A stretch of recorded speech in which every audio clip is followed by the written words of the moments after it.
Hello. Good day to you. I am from Nueva Ecija University of Science and Technology.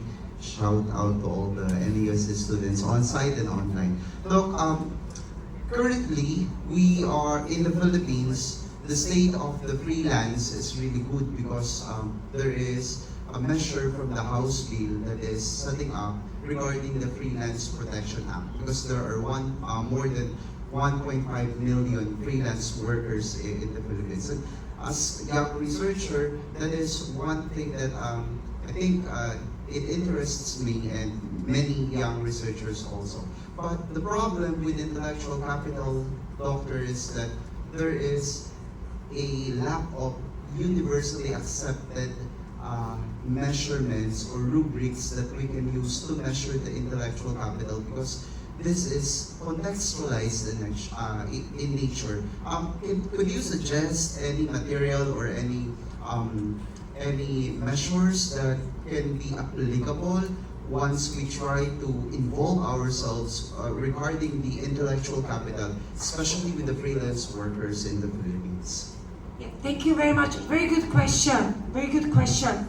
I would say that, like from the beginning of intellectual capital theory, we first really struggled to make the concept, to make basic definitions and everything. And then the next step was measurement, right? Because people try to discourage us, saying that what you cannot see, you cannot measure, which is not true, right? Intellectual capital, yes, contains invisible assets, but we have made great progress in tools, measurement tools for intellectual capital, both organizational and macro national levels. So we have a few, depending on what you would like to do. I will recommend you.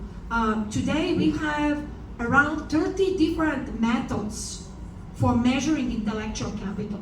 What is problem with measuring intellectual capital? We still have no standardized,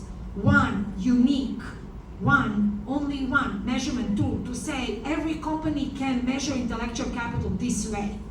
It still has to be adjusted to the industry, business, some specific, let's say, business philosophy, business model. But we have tools to measure intellectual capital. If you would like to work on measures related freelance work, it would be really something nice and might really contribute, let's say, to the future. So I would really like to encourage you, maybe really to take that, like topic about measurement. So you have really some, let's say, like really great foundation in, let's say, like methods. For example, my PhD thesis was about making measurement model for measuring intellectual capital in companies, different industries, 7 different industries in Serbia. I did it for my PhD thesis in 2008. But then, now you can, for example, engage yourself in just freelance and measuring intellectual capital. It would be really great. I will send you, for all of you, I will send these kind of, let's say, calls for book chapters. We really appreciate contribution coming from students. For books, that will be really IC researchers and students, of course, because students are really future. So we really don't want to rely anymore on gurus like Leif Edvinsson, like Karel Swaby, right? But I will really, if you want, just send me one email.